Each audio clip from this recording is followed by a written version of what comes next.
Everybody, are we live or what? Yes, we are live, and good day to all of the noodlers and everybody else who is interested in wholesale real estate. And we are welcoming you to the Sell a House Wholesale Real Estate Investing number 156. So in case you get excited about what you've seen here, you got 155 you've missed out on. You can go back and get lots of cool information from.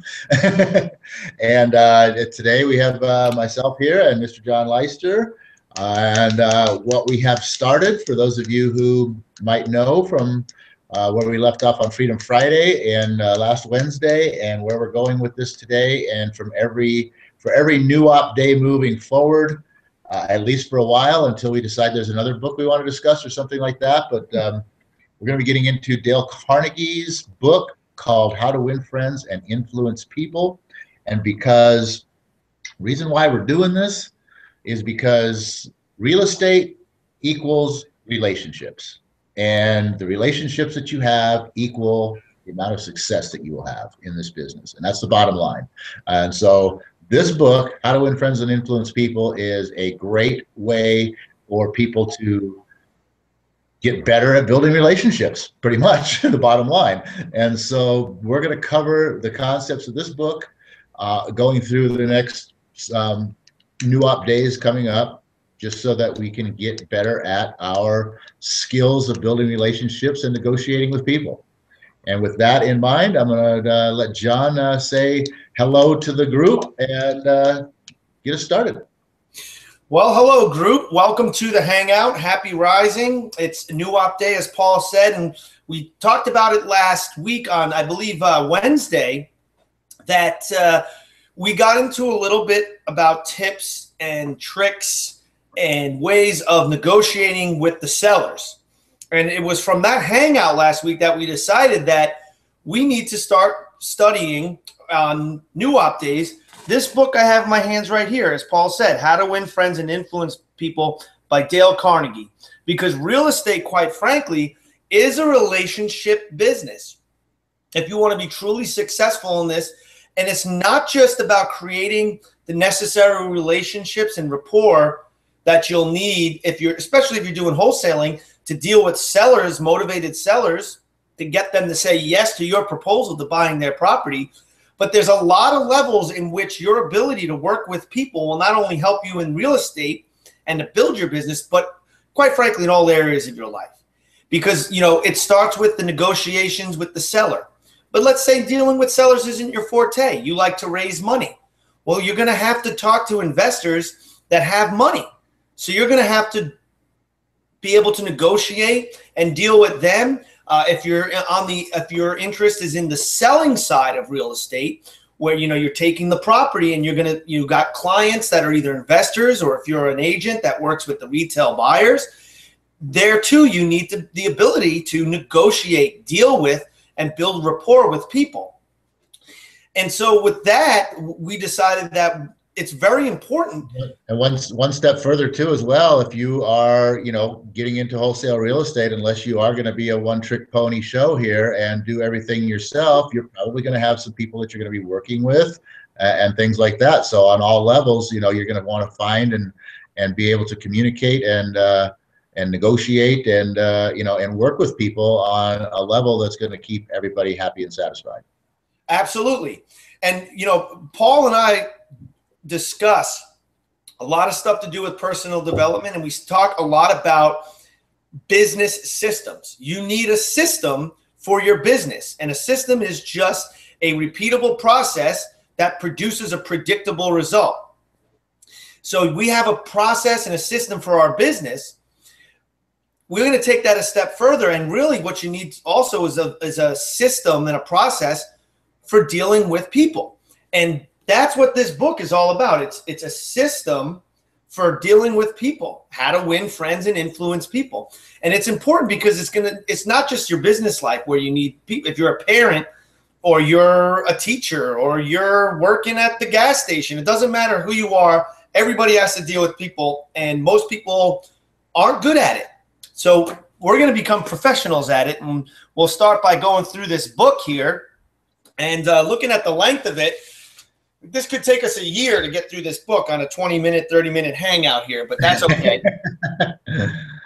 That's all right. You know why? Because we're only going to be touching on it once a week, and that gives everybody, or I'm sorry, once a session, and that's going to give everybody 7 days to go out and practice what they've learned here for, until we get into the next little bit of new information for the next 7 days. Yes. So, go out, buy yourself a copy. I happen to get this copy at a used bookstore for, I don't know if you can see that, $3.75. So there's really no excuse. Everybody's got $4 or $5. Go out there, get a copy of the book. And, we'll just get right into it. And right on the first page, as soon as you open the cover, it basically lays out a system for how to utilize this book. The more you get out of this book, it says right here, the more you'll get out of life. And I couldn't agree more, because I think Paul and I got into this book at this point almost 2 years ago, and it actually has influenced the way we discuss and treat people and work with people. And it's also influenced our marketing materials as well quite significantly for better results. So basically, how to get more out of this book. Number one, you need to develop a desire to master the principles of human relations. Number one thing, and this is why we're discussing this, because I know that both myself and Paul have a deep desire to be masters of principal relations and to get better and grow at that. So the step one to getting the most out of this book and out of these next several hangouts that we'll be covering this book, develop that deep desire to master the principles of human relations. And then he suggests that you read, number two, he suggests that you read each chapter 2 times before going on to the next one. And what I did when I read this book is I read each chapter, I read one time, I went through it really quickly. And then the second time around was when I made notes in the margins. And this book I have is, you'll see as we get through it, if I show you, I'm full of underlines and notes all over this book, because this book is a freaking gold mine. So, his suggestion is you read each chapter twice before progression. I say you read the chapter once, just read through it, and then go back and underline and highlight and make notes on the important concepts. I'm going to toss it back to Paul. Yeah, I'd like to comment on that a little bit, because you know what, it's interesting because there's I think it's this specific book that the guy's referring to at the time. It's just it's a verbal seminar that I was listening to on tape and whatnot. But he talks about at one point in time, who do you listen to and all that, and the kind of person that you become over time, et cetera, and so on. And he talks about the fact that you have to continuously be feeding your mind information, right? It's just like your body. You can't just say, oh, yeah, hey, I ate once 20 years ago, I'm good, right? That's not how it happens. But he refers to this book, and he says, talking to a guy, and I asked him, well, when's the last time you read, How to Win Friends and Influence People? Oh, yeah, or have you ever read that book? And this guy's like, oh, yeah, I read that once about 20 years ago. And jokingly, he's like, well, you know what? You should read it again. They redid the whole book. And he's like, oh, really? And the guy goes out and reads the book over, and he comes back. He's like, you're right. They did the whole book. It's all different. He's like, they didn't do anything different in the book. You're different.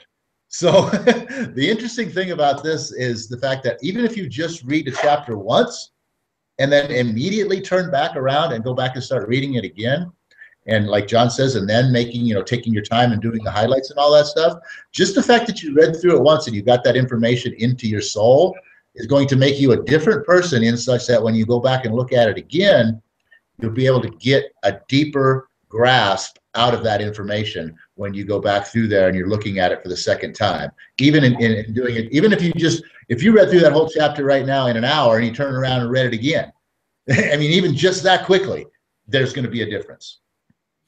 Absolutely. Which kind of leads into number three of how to get more out of this book is, as you're reading it, you stop frequently and ask yourself how you can apply each suggestion, which is probably why it's good that we do this each Monday. And if it takes us a year to complete the book, we're going through it slowly. We're ingesting the material. We're going to go out there and we're going to apply each one of the suggestions, each one of the concepts of the chapter into our daily routine of how we deal with people. So as you read the book, stop frequently and ask yourself how you can apply each suggestion. You should probably even do that when you're watching a webinar or one of these hangouts. You should always be asking yourself, how do I apply this information? You know, he suggests that you review, number 4 is you underscore each important idea, which I kind of already talked about when I said it, reading the chapters twice is, you know, this is a book that should be read with a pen and a highlighter and highlight the concepts. And then you should be reviewing this book. Number 5 is review this book each month. Kind of harkens back to what Paul said there a minute ago about the guy that read it 20 years ago and he read it again today. You know, this is a book that should be reviewed every so often. I don't know if month, for me, every month isn't realistic because I got so many other books I'm trying to get through and review, but like at least a yearly review of this book, I agree with 100%. You know, most important, number 6, is that you apply the principles at every opportunity and use this as a handbook to help you solve daily problems. And this will all begin to make sense to you when we get through this. You know, this is a handbook on how to deal with people. And the only way it's going to work is if you're applying the concepts and the principles every opportunity you get. Yes, you know what? Those 3 things right there, actually, where you stopped at, are actually all 4 of them. You know, stop frequently and ask yourself how you can apply it. And then he gets down three things later here to 6, and he says, apply it. You know, ask yourself how to apply it, because I mean, if you don't ask yourself the question, how can I apply this stuff? You're not going to think of a way to do it. You know, and you might have a suggestion in here where it says, you know, start trying to learn people's names and remember people's names. And so how can you apply that? Well, first of all, you got to get people's names. So, I mean, just like everyone that you talk to and you go to the store, whatever, you know, you go down to the corner market every day for a coffee or whatnot, read that person's name tag that you've been saying thank you very much to for the last, you know, year and a half and have never used their name one time, and start using their name, you know, just things like that. But then, so, you know, so how can you apply it, and then actually applying it? And then, you know, highlighting the important stuff and reviewing each month. Now, like John says, it's impossible to, I think, to review this book on a monthly basis to a full extent, but there's certain books out there, and this is one of them. It's not just a reading book. It's not just something to pick up and read one time and like you know, like I said, oh, 20 years later, oh yeah, I read that once. You know, it's not that kind of a book. And there's a number of books out there that aren't this type of a book. This is a study course. This is a, you know, an educational manual for success with dealing with other people. And, you know, go back to high school or college and the last test you took. You know, you read that information, you crammed for it the night before the test, you took the test, you got your A or your B or whatever you got. If I asked you the question today, would you even have a clue what the answer was? No, you probably wouldn't. You've forgotten all about that stuff. If you don't continually review and go back and go over again and again and again, and the best thing about that is too, is the next time you go back and review, like John said, I agree 100%, 6 months, maybe a year for sure, annually, go back and go through this book again, and you'll not only review some of the things that you saw and found that you know were there that you were doing or you applied or whatnot, but you're going to see different things. You're going to find something whole new that you read it, but it didn't click the first time. You know, so that's why you have to keep going back. Absolutely.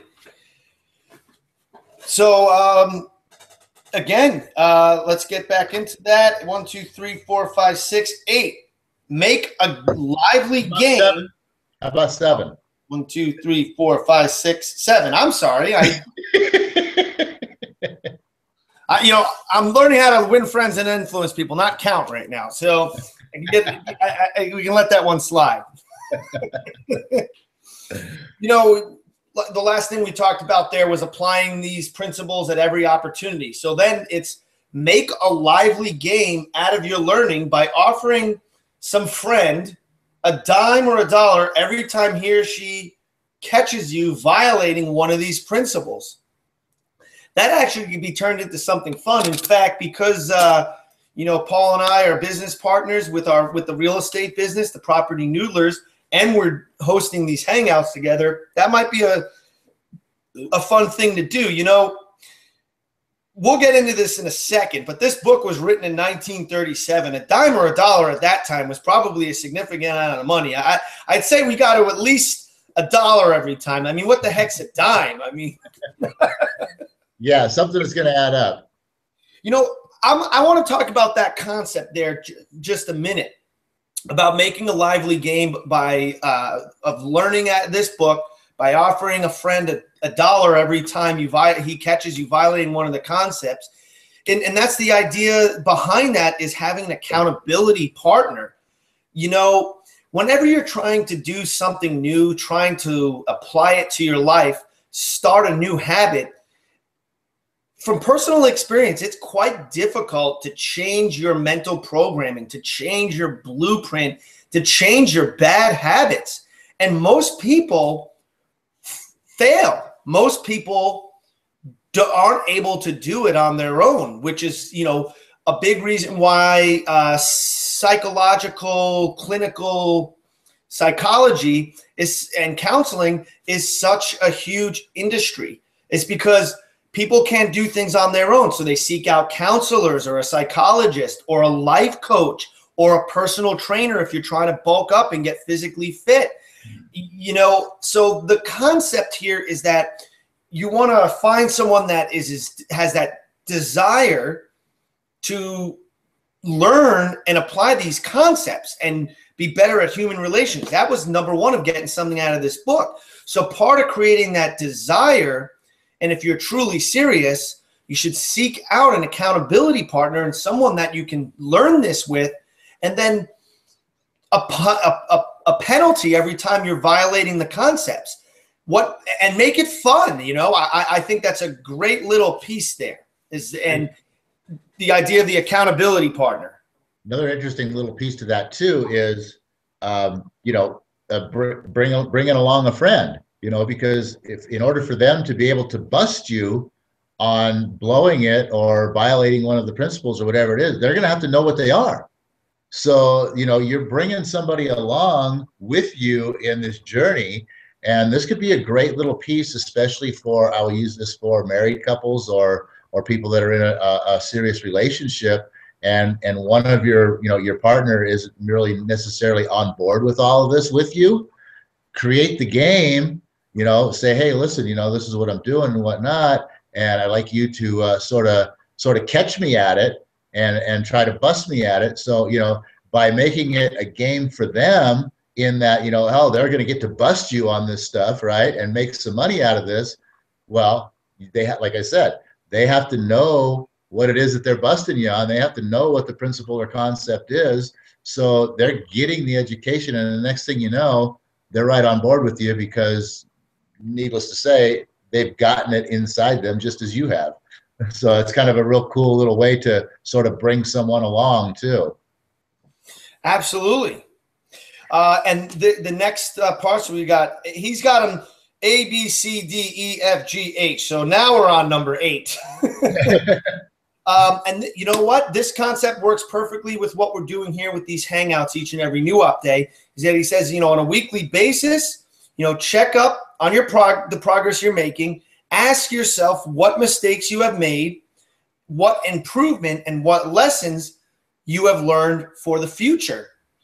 So, one thing that I'm thinking we can do for the first 5 minutes is discuss some of our own challenges and what needs improvement from a personal perspective. Because, I've read a concept somewhere that people have 86% things more in common than they have uncommon with each other.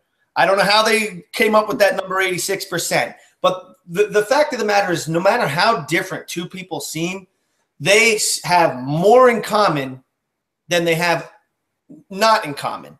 So, you know, one of the things that Paul and I can do is we can do this number 8 concept is in each week we can check in, talk about what went well, what didn't, what concepts we both need improvement on, and what lessons can we learn and take forward into the future. And that's another one of the ways in which Dale says you can get the most out of his book.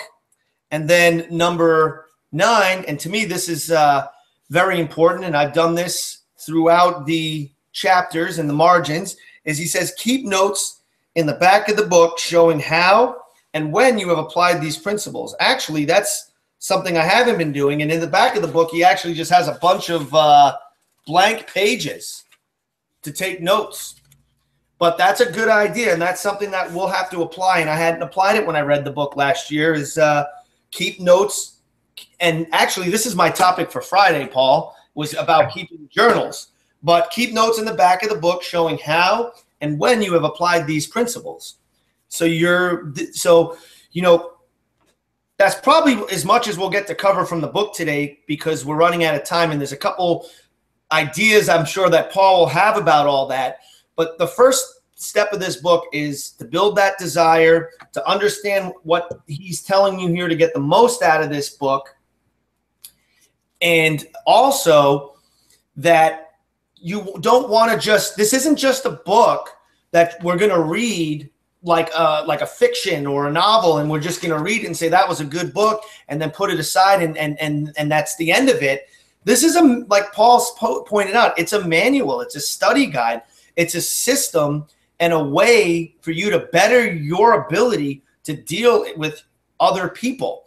And as we said in the beginning of the Hangout, it is the most important thing to build a successful real estate business is your ability to handle and understand and work with people. And that's what we're going to be going over each and every new update, is the concepts in this book, and put together a system for that. Was that the all of them? Is there just the 9? Yep, that's all of them. Okay, for some reason I was thinking that was another one. All right, cool. You know, exactly this.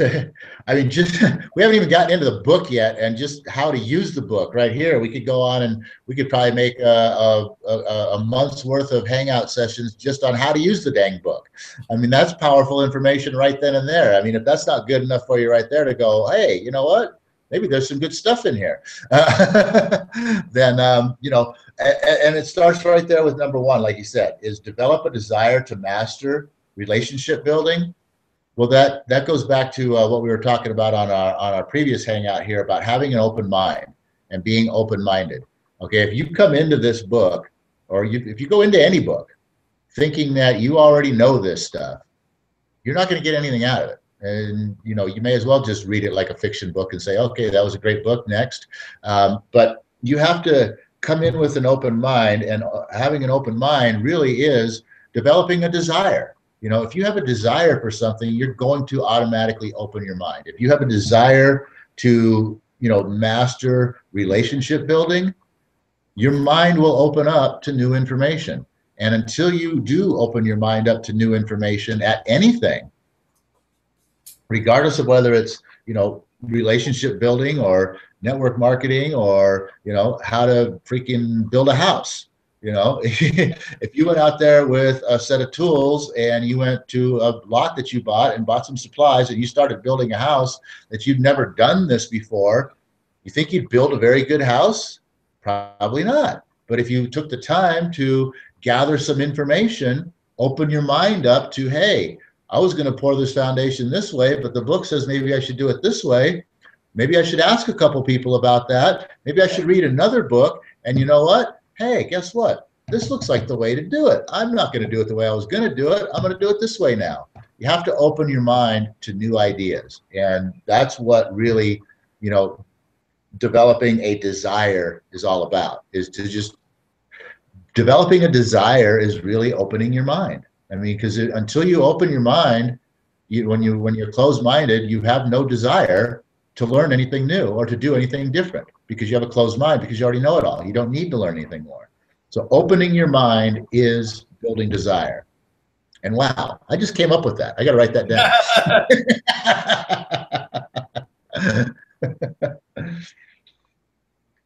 But then, as he moves on here, reading the book, doing the 2-time read through, as I talked about that, just how the one and the second time can be a powerful thing to just, ingest the material quickly and then turn around and kind of give it a study, so that you can actually, go a little bit deeper into it. And especially, asking yourself, how can I apply this? That's of key importance, because as I said, if you don't, if you've got the desire, you want some information, great. Okay, I got some new information in here. Okay, I approached the information right, I ingested it, and now I'm studying it. But if you don't ask yourself, how can I apply this? What are you going to do with it? You're going to go, oh, okay, I got all this information, but great. Now what am I going to do with it? You have to ask yourself, how can I apply it? Stopping, highlighting the important stuff, obviously, so you can make quick reference when you come back at a later time. That's really what that's all about right there. When you go out and you say, okay, well, you know what? Hey, if I do this, I could go out and apply this. And you might go out for a day and you might apply it for 15 minutes. And then life gets in the way and your day starts happening and you forget all about it. And all of a sudden you come home and you look back and you go, well, shoot, I started out wanting to do this. And the next thing I know, I forgot all about it and I didn't do any of it. Well, what was it that I was supposed to be doing? And you go back and you can quick reference through your highlights. Reviewing each month, boom, we talked about reviewing and the importance of that. Applying the principles, again, getting out there and doing it. And like John said, really what's really awesome here is, that's the last one. Make a game out of it, so that you can have that accountability, weekly progress checks, and that kind of goes on. And you can have daily progress checks as well too, as I just mentioned. At the end of each day, especially when you're starting out, at the end of each day, look back.